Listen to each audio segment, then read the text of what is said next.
when you open up your heart, it's different than taking a chance on a job and something doesn't work out. But when you open up your heart and you allow someone in and you're vulnerable and then you get hurt, that is extremely painful. Here's the thing though, you could stay in that pain and stay bitter, or you could use it to get better over time.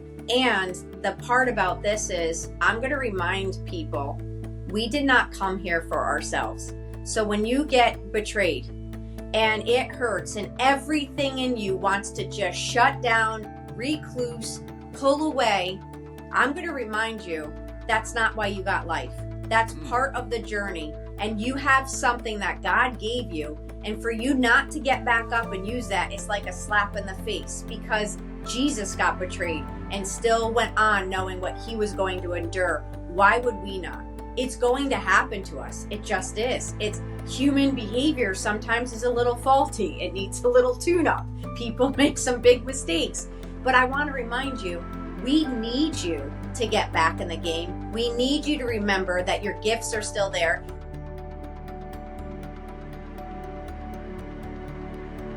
I am so excited for you, my friend, today to be introduced to an absolute powerhouse of a woman. It's funny, we were just talking before we kind of started our discussion today. I was like, sister, we got to push record. I was like, this is too good, you know?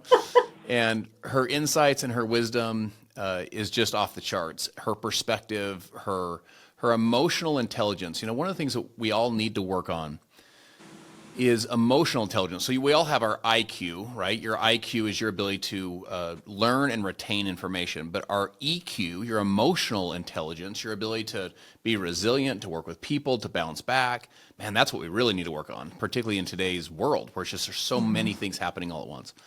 And you'll meet today an absolute expert in the world of helping you to become more emotionally mature, more emotionally stable, just emotionally resilient, more strong to get through all of the challenges that life's going to throw at you. So I know her as Coach Dar, and that's probably how you'll get to know her too. But Darleen Santore, she's a best-selling author. She's an occupational therapist, motivational speaker, and former mental skills coach for the Phoenix Suns. So she's worked with some of the highest and best professional athletes in the world. She's a therapist, an executive advisor, and a mental edge coach. And she blends knowledge of science, physiology, and leadership in her personal passion for life. So her book is called The Art of Bouncing Back. By the way, what an incredibly appropriate title, right? The Art of Bouncing Back. You know how life is. It's just how hard are you going to get hit? And, you know, when you do get hit, how do you bounce back? Find your flow to thrive at work and in life anytime you're off your game. Now, I also want to share two other quick, kind of more personal things. So this is also a woman, sometimes when you hear the accolades, I think for a lot of us, we think she's different than me, or maybe she doesn't know what I've gone through, or it's hard to relate to some of the accolades that we hear with, you know, some of these incredible people that we meet. This is also a woman that has been through 3 strokes personally, and, you know, has literally bounced back and fought through those incredible challenges. You know, when you have your health, you can have a million dreams. But when you don't have your health, you have one dream, you know? So when you go through something like that, it's just so devastating.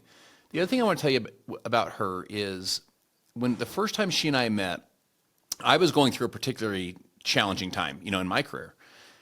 And this woman's level of empathy, you know, just her level of like connective empathy of like, yo, I got you, how are you doing? And I'm not saying just generally, but like really getting in there and being empathetic is just off the chart. So Coach Dar, we are so excited and so honored and so fired up to be able to have this conversation with you.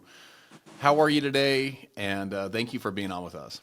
Justin, I'm honored to be on. I told you from the time we met, I love what you put out there. I love your authenticity. I love your heart. And I love what you're doing. And I love that you have this show and that we have this chance to connect and share whatever golden nuggets anyone who's listening could find hope from today. And I hope everyone leaves better than they came after listening to this. And I'm just grateful that you asked me to be on today with you. So let's just start with a little bit of like what made you you. Like, let's start back, right? Like, let's start childhood or high school. Like, walk us through who you were if we would have met you back then. And how did you start to mold and to shape into this incredible powerhouse of a person that you are now? You know, it's often you don't, when you're going through it, you're just doing the things that you do or feel inclined to, and you look back and you go, oh, all that makes sense now. But I grew up very humble beginnings. My mom was a barber, my dad was a tool and die maker, and we had a very small home in Connecticut, but we had a big Italian family. And this was the family on Sundays.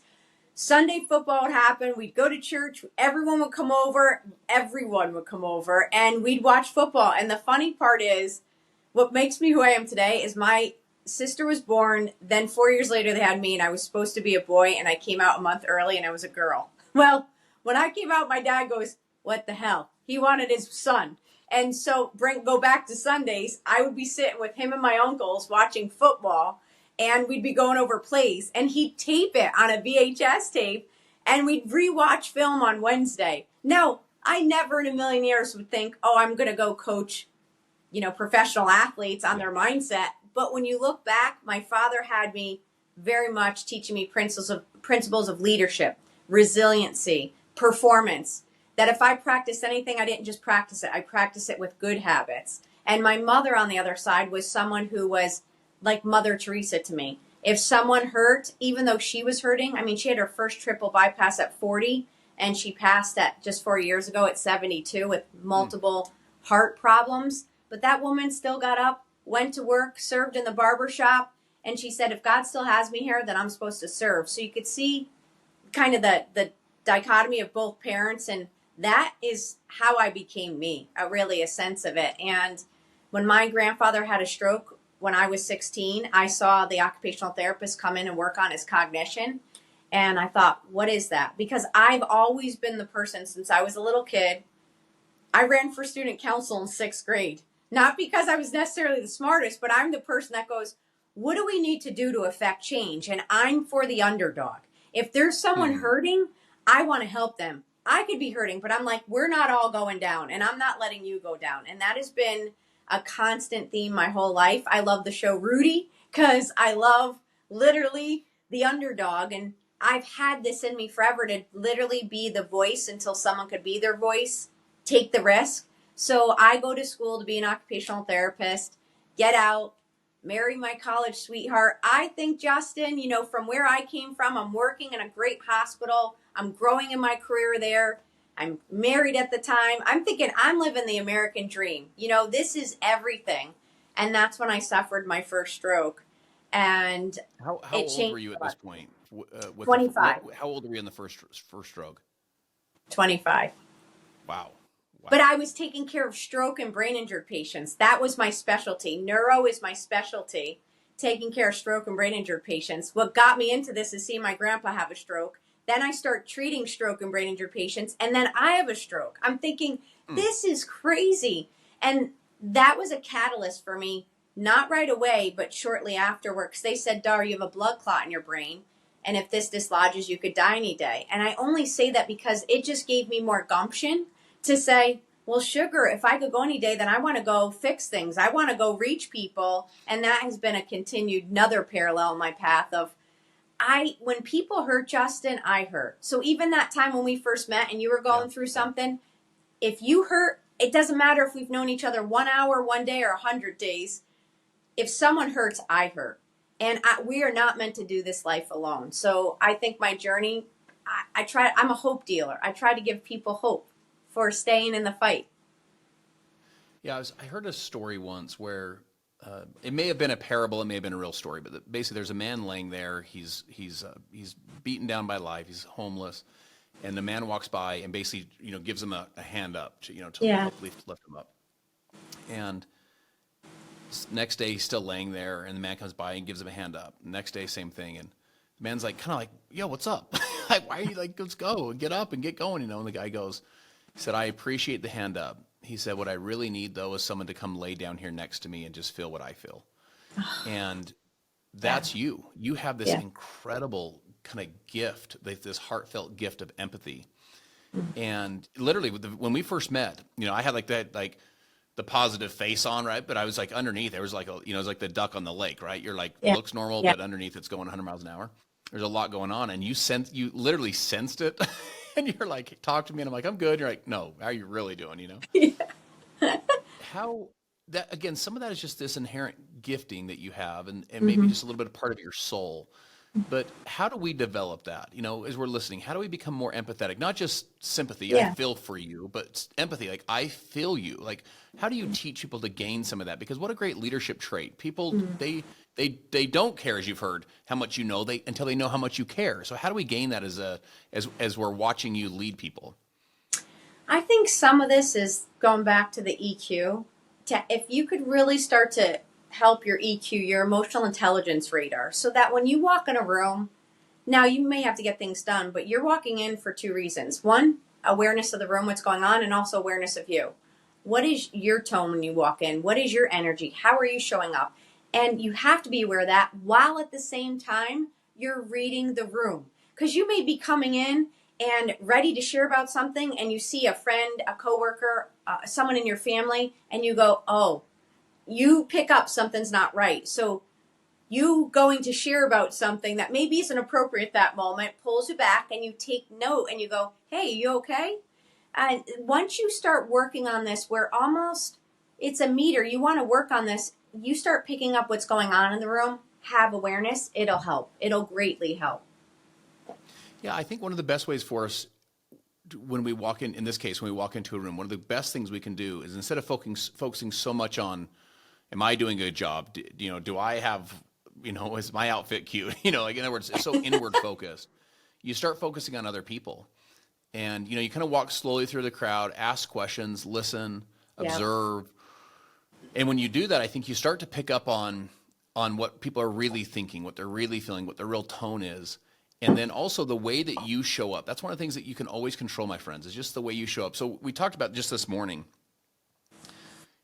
Share with us this creatine story, because to me that could be one of those stories. Yeah. You're just like, you're so Yeah. aggravated, and yet here you are. You learn how to bounce back, and have Right. emotional maturity, even going through that story. Right. Or that experience. And then now here you are with this discussion, good energy, positive vibes, focusing on the person listening. Walk us through that story and how you feel like these years of learning to bounce back have helped you navigate even experiences like this morning. So, two things on that. One is, I think empathy also comes from when you've gone through adversity, you know what it feels like to hurt, to really hurt. And when you felt that, you know what it's like when someone's going through it. So you just want to honor that. And you're like, I've been there. Listen, in some form or fashion, pain is pain. And I just want to feel that. And I want you to know you're not alone, and I see you. So the other part about going through adversity too is, when you go through enough adversity, which is, I always say, adversity will advance you, because once you go through it enough, it really does become stepping stones where you become stronger and your lows don't become so low. And an example that I shared with you this morning was, ever since my strokes, I've had 3 of them. So each one got worse. And this last one was just probably about 4 years ago. I don't have grip strength. So it's really hard. Even when I'm at the gym, I know I could lift heavier, but my hands just won't hold sometimes the weight. So there's times where my hands will just drop stuff, literally drop stuff out. And I mean, I will hold glass or hold something and it goes all over. This morning, I go and do my workout. I'm getting ready for my day. Before I come in the house, I have stuff in my hands. I have this bottle with water with stuff in it, and it just drops and goes all over the place. I mean, you just hear it just crash down. And when it crashed, normally that would startle people, but it crashed and went all over the place. I didn't even flinch, because I was like, oh, okay. And I just opened the door, got it, cleaned it up. Then I'm like, okay, I need to get a shake, and I'm trying to get more protein in. And I was told I need to add some creatine. And it's a new thing of it. I cannot open this to save my life. And I was like, well, I'm going to have to wait for someone to come help me, because I can't open this. Nor could, at this point, I can't even open the stuff to put in the shake. So it was like, it looks like this isn't happening today. And I just left it there on the counter, looked at it, and I go, all right, well, we're just going to move on from this. Prior to all this adversity I've gone through in my life, I would have been a little frustrated. And what I mean by is, you know how in the day you're late, something drops, you get something, just all those little annoyances just start to make you edgy and you're pissed off for the day. Now, that just took you out of your flow. And my whole thing is, I try to teach people how to stay in flow state. And one of the things is, you have to decide where you want to put your energy. And if these little things could keep tripping you up, it's going to take you out of flow so easy. And the greats know how to get back into flow. And once you've gone through adversity enough, you kind of look at it and you go, oh, am I going to let this really throw me off my game? No, it's not life or death. These are situations I just have to handle, and let's move on from it. And I would have never, I come from an Italian family. So believe me, this is not my natural cadence of life where I'm like, oh, our family, something dropped, and be like, what the hell is going on? It's like crisis. But you just learn, where am I going to give my energy to? And am I going to let this really throw off my whole day? And you pause, you catch your breath, you reset, and you're like, okay, what's my intention? How do I want to show up? Because I could let it go one way or another at this point. And then that affects everyone around you, including yourself. Yeah, there's so much you just said there that I want to touch on. One of them is this. One of the questions, there's two questions I encourage leaders to ask, and I want to hear your insights on this. I want to hear, do you agree? What would you add? How would you look at this? There's two questions. The first one is how far, the second one is how long. So the first one's a depth question, the second one's a duration question. Yep. So question number one is, how far do I fall when negativity hits? So like, in other words, emotionally, how far do I fall? Right. So you say, on a scale of 1 to 10, do I fall a 2 or do I fall a 10? Am I just going to fall apart, freak out, right? And then the second question is, how long am I going to stay down? That's kind of like the bouncing back. It's like the resilience question. It's like, okay, this happened, boom, the adversity was real. But how long am I going to, am I going to stay down here?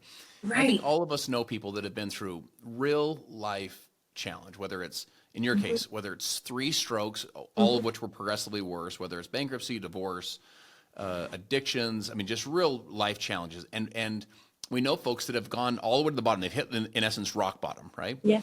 We also know some of those same people that aren't on rock bottom. They have great marriages now. Their businesses are back. Their emotional health is back. Their fitness is back. Their health is back, whatever it is. So in other words, they bounce back. We also know folks that have been through rock bottom and they're still on rock bottom 6 days, 6 weeks, 6 months, 6 years, 60 years later. They never bounce back. Are those questions the two right ones to ask? How far am I going to fall? How long am I going to stay down? What ones would you add? And then also, how do you teach people to bounce back? I guess first question is, how do you teach them to not fall too far? Don't let this one, in your case, you just didn't fall apart this morning. You could have, and you also could have said, you know what? You curse God. Like, why do I have strokes? And just could have gone into all of the stuff. Instead of doing that, you didn't fall too far, and then you just didn't stay down too long. You just bounced right back. How do you teach people that resilience and that bouncing back? Yeah. I actually love the 2 questions that you pose to ask ourselves when we go through it, because what it does is just give you, again, that EQ and that awareness of, when you ask it, it puts it in front of you. Are literally mirroring, you're replaying film, and you're saying to yourself, okay, it's here. How far am I going to go? And how long is this going to go? How deep and how wide are we going with this? And just that awareness is going to be like, well, I don't want to go too low and I don't want it to be this long. So I have to do something about this at some point. I could feel it.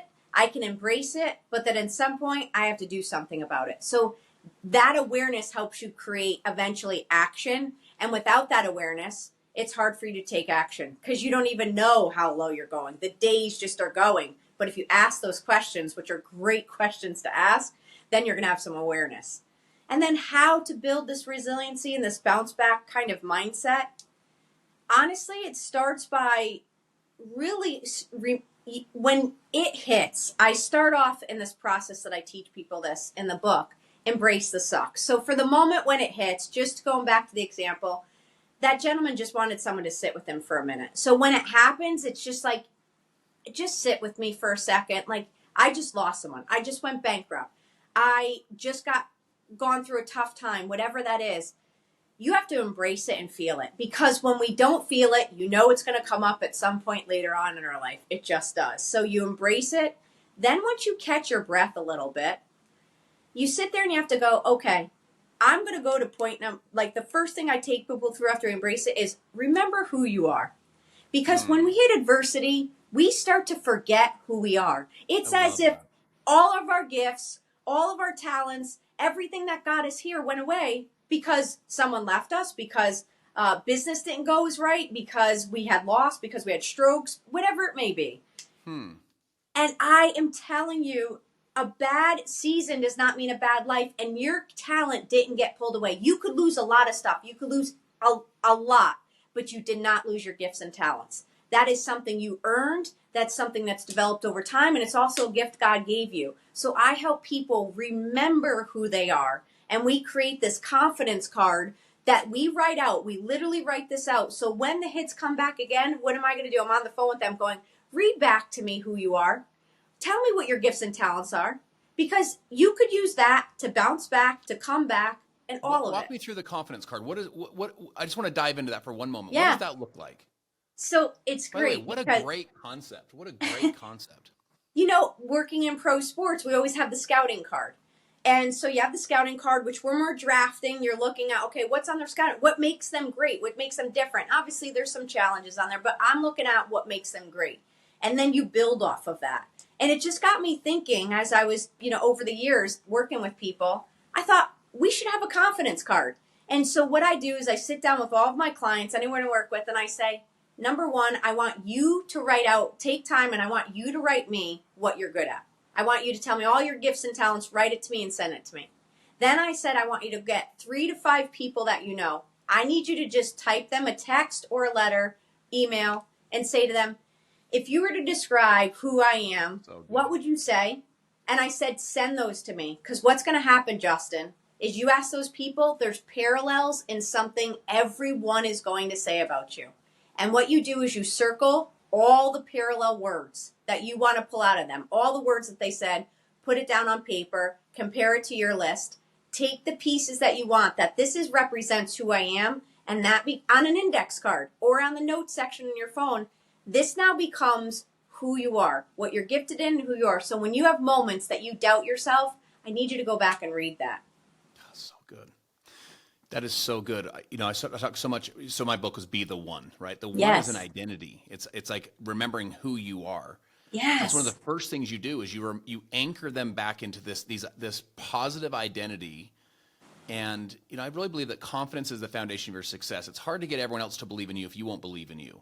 Yeah. And so for you to anchor them into their identity of like, look, you've overcome hard things. You've done challenges. You are a good person. Like, and reminding them that failure is not final, and failure is an event, not a person, right? You're not a failure. That was the event.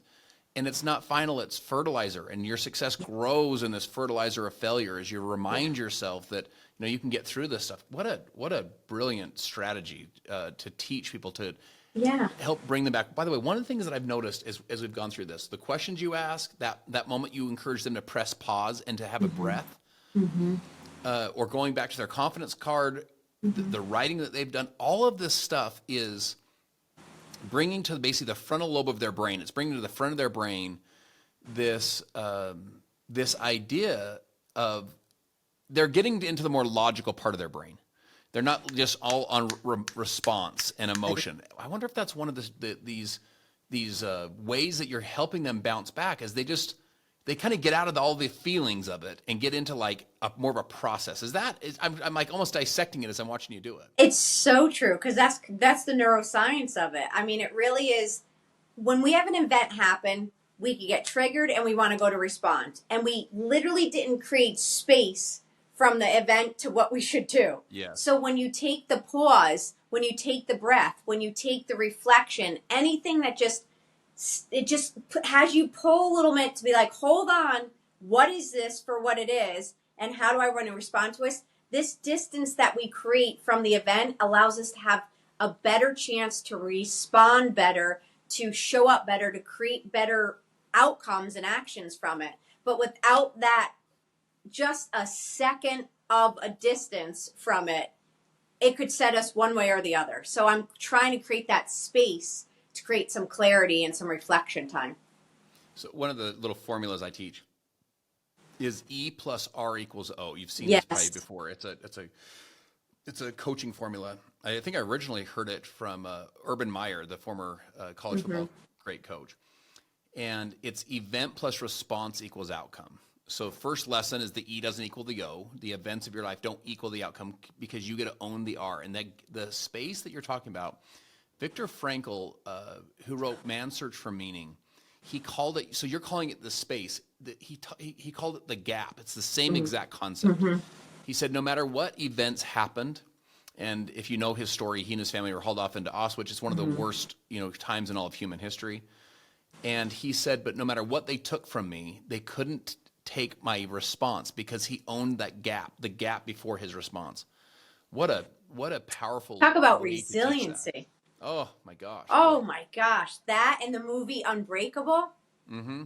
I don't know if anyone's seen that, but that was a prisoner of war from the United States. That show what he endured, but he was not allowing the environment too, event and environment there to create this reaction that the soldier had wanted that was hurting him. So it's just that just gives life to the power of our mental resiliency. Truly, we have more power and strength within us than we realize. And adversity continues to help us build this, bring this up. I mean, that's why adversity advances us. If you allow it, and struggle strengthens us. It's a gift in the end. Yeah, these are things you want to write down, my friends. Adversity advances me. Struggle strengthens me. Mm-hmm. Because it's such a mindset shift, right? When you go through that shift where you say, I'm going to get better through this. Like this is all happening for me versus to me, and I'm improving. Those are such interesting and such important mindset shifts to shift when you go through the challenges. Yeah. So you've worked with, and you currently work with some of the best professional athletes on the planet. These are people that are playing the game literally at the highest level, meaning they're being paid tens and tens and tens of millions of dollars, hundreds of millions of dollars in some cases, to be the best in the world, at what they do. And what are you teaching them that we can apply to ourselves? You're listening to this right now and you're going through a challenging time. Mm-hmm. Maybe in your career, maybe in your marriage, maybe with the economy, maybe with your mental health and your personal wellness, maybe with your child. Maybe your child's 15 and they're going through some addiction issues and you're really in the fight. How are you teaching the highest level athletes to be resilient and to bounce back? What are some of the steps that you're teaching them to build that, let's call it that emotional muscle, right? Where instead of melting down, they are just, they throw it, they have a turnover or they miss the shot or they have a terrible game or a terrible, run of streak of games, but then boom, you teach them how to snap out and get going. Same stuff that we could apply. What principles and concepts are you sharing with them that we can use? Well, first I want to say they are like everyone else in the sense of they're human. They go through the same emotions you go through. And the other part of this is what I'm about to say that I'm teaching the pros and top CEOs that I work with is the same for everyone. And in the book, the steps that I literally wrote out in the book are the same steps I take them through. So the point is, if you have a brain and you have potential, I can help you. And it doesn't matter what the arena is that you go to. The more pressure put on you, sure, the more demands is going to be called. You're going to be called up to show up. But this is what I want to say is everyone's going through adversity. And this right here, which is our brain, is either going to propel us forward or pull us back based on what we handle. And it's just, you might be playing a different game or a different role or a career, but you still have to handle adversity. And I think one of the greatest things is I'm helping everyone, no matter who it is, remember who they are. So just because you make $300 million does not mean you have the ultimate confidence 365 every day. It's not happening. You're going to doubt yourself some days. You're going to have rough. You're going to go through life situations. So it doesn't matter who. We all need to go back to remembering who we are. That's why I started there. First, it's to embrace it, whatever happens. Then remember who you are. Because in order for me to help you get back up, I have to remind you. And in sports, I'm often saying to a lot of the players when they have a bad game, couple of things. I'm saying, okay, let's remember who you are. You're still a 1%er. You still are where you are. You still have made it to a professional league and whatever that league is. Let's not forget that. Number two, I'm helping them reframe. So when we reframe, I'll say a bad game does not mean a bad season. You're not a bad player. It's a bad game.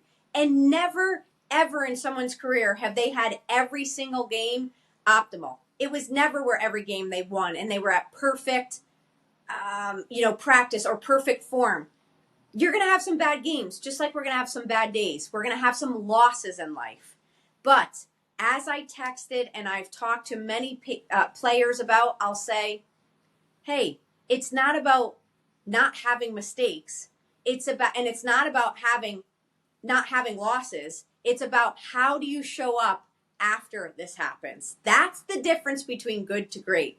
This situation happens, the loss happens, the game happens, something happens in your life, we reframe it. So I say a bad game does not mean a bad season.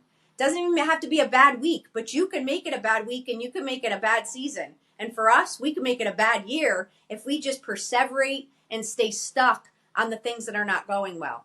And it goes back to what we know. We have to control the controllables. There are certain things where it's out of our control. And when you get stuck on the things that you can't control, you take yourself out of flow. But if you say, okay, my effort, my attitude, what I could do, how I could help the people around me, my team, that's the reframe and that's the shifting to say, well, if I could control that, then I could at least make my day better by doing this. And once you give people a way to know that they have some power, they have some strength in that, it helps them go forward. It takes them from hopeless to hopeful because now they feel like they have some control. And sometimes of whether it's an organization you work in or it's a team you're playing on, you don't have control of certain things in the front office or in maybe your organization, but you sure as sugar have control on how you show up. So my friends, you want to go get the book, The Art of Bouncing Back. And the subtitle is Find Your Flow to Thrive at Work and in Life Anytime You're Off Your Game. How many of us can relate to this concept that you're just not always on your game every single moment, right? Mm-mm. And you take some body blows and you take some, the wind shift in your business or the wind shift in your life. And you're like, what is happening? So learning this art of bouncing back and being resilient is literally critical. So I want to talk about one of the hardest things I think to bounce back from, which is betrayal. Mm-hmm. And, I don't know if that, it just hurts. It's like the worst one. It's like the event itself is terrible, but man, the betrayal is just so brutal. There's that famous quote from Shakespeare when he talks about Julius Caesar. So Julius Caesar was the Roman emperor, and he was ultimately betrayed by his closest friends. They stabbed him 23 times in the back. And he's been stabbed 22 times, 22 of the 23. He's dying. And his very best friend, his very best friend in the world, his biggest confidant, his number one supporter, his name's Brutus. Brutus walks up and stabs him the last time. And Shakespeare says that Julius Caesar's last words are "E tu, Brute," which means "you too, Brutus." Kind of like, "You too, Brutus?" Like all these other people, I could maybe see it, but "you too," like, oh, those are his dying words, Mm. Maybe nothing more powerful or more painful than being betrayed by a friend, or betrayed by someone that you care the most about or that you've given so much to. How do you work with people and how do you encourage them to bounce back when they've been betrayed? Oh, and they've gone through that pain where their maybe natural instinct is to maybe pull away, maybe close the doors, put down the blinds and just play small and just like avoid the risk of being hurt again. How do you encourage them to bounce back? So this is one of the hardest things because, again, when you open up your heart, it's different than taking a chance on a job and something doesn't work out. But when you open up your heart and you allow someone in and you're vulnerable and then you get hurt, that is extremely painful. Here's the thing, though.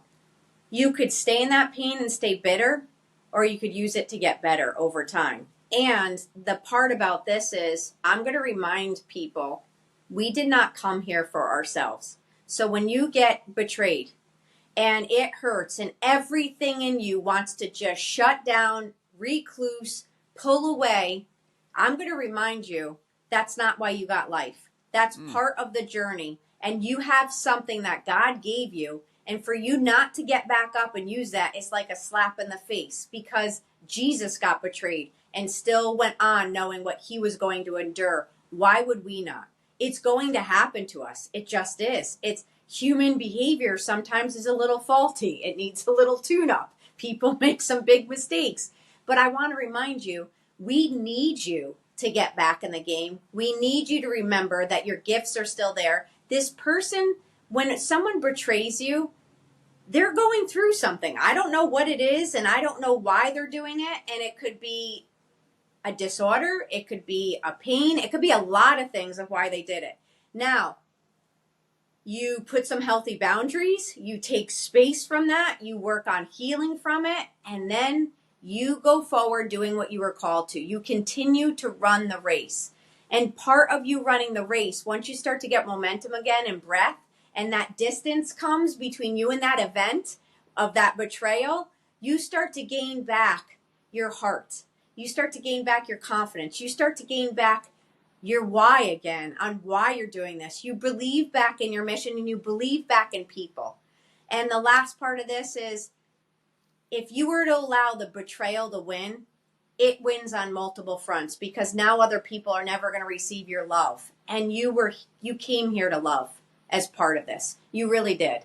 And so for you not to share your gift of your heart and your love ends up hurting a lot more people than just yourself. So you can't let that person win by shutting down. You have to get back up. And ultimately, I don't want you to let God down, because betrayal is going to come. Things are going to happen.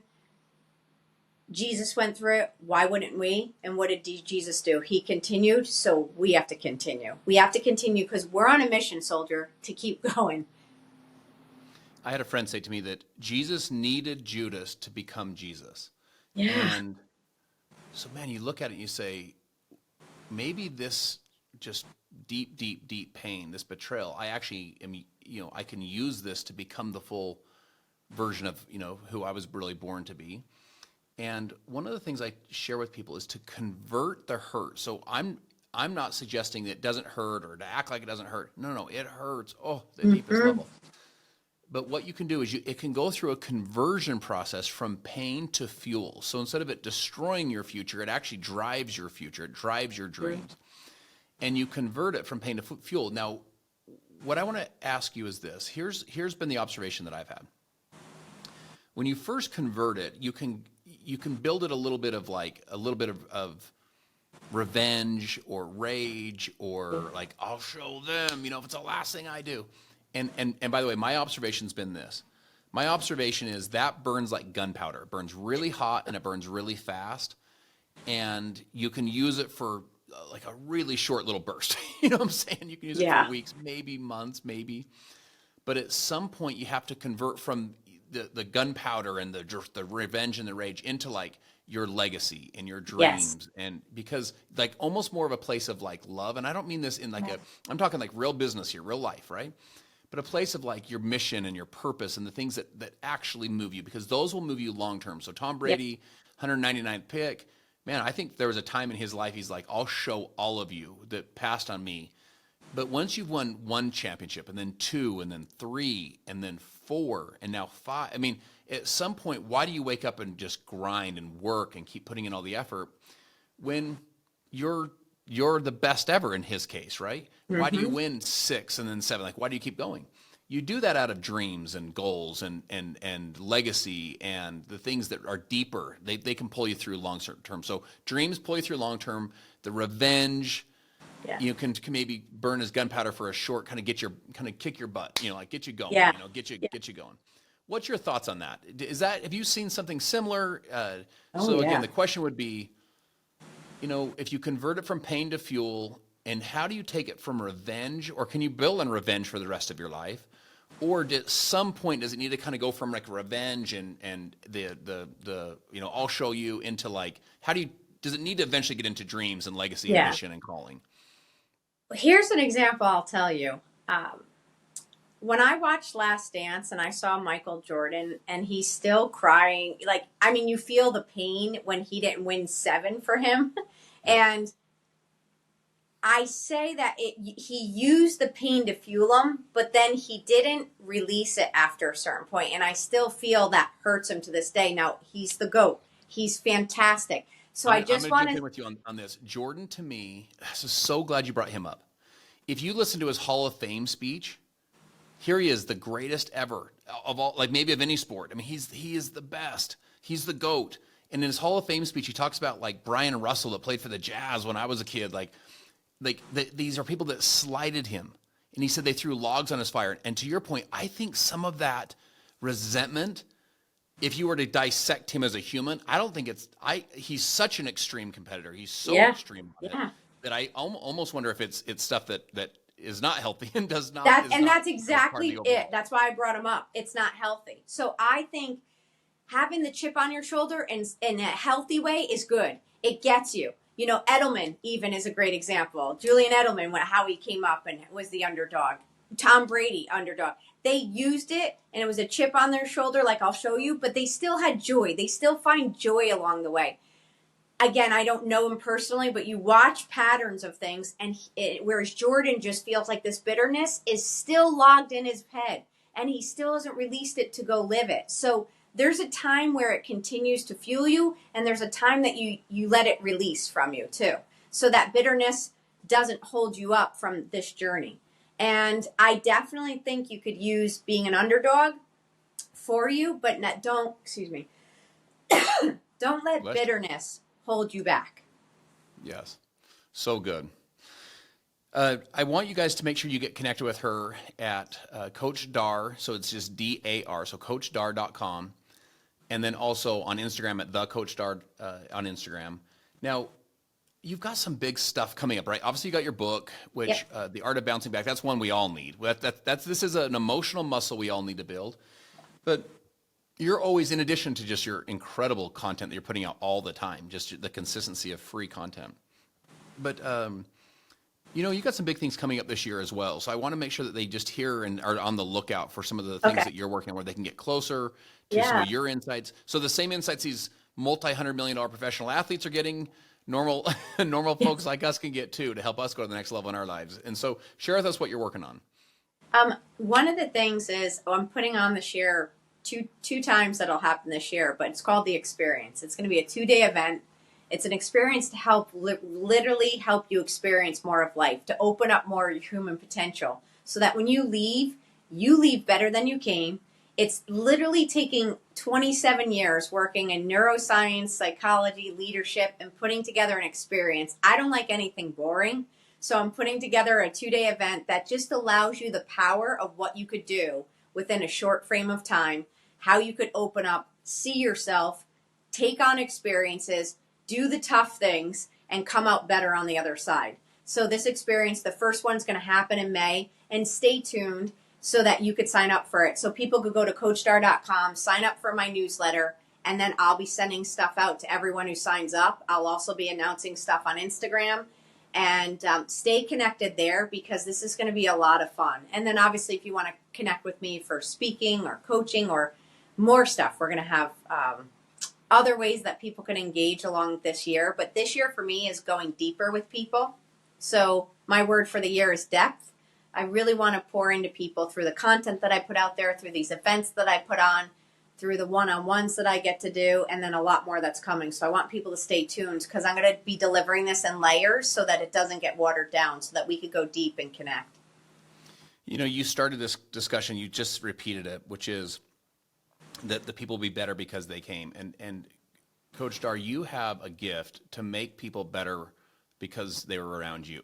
When they hear your insights and the way that you've chosen to bounce back in your life, and the way that you've owned the space, from these events that have happened until your response, and the way that you've chosen to show up is so honoring of just your faith. It's so honoring of who you are as a woman. It's so honoring of who you are as a leader. And man, we are all better because of our time with you today. And I pulled, some really interesting insights. I'm going to go back and, the confidence card and so on. I'm going to go back and start using some of these ideas to help people to really remember who they are. Mm-hmm. And you have really a gift to be able to pull that out of people. So thank you so much for sharing that, and for just being such a resilient person to keep bouncing back and staying strong and being emotionally strong and leading from the front. It's really inspiring to hear your story and get time with you. Justin, thanks for having me on. Thank you for being the one, so that many others could benefit from your gift. And thanks for having me on today and sharing this time. Love it. Thank you so much.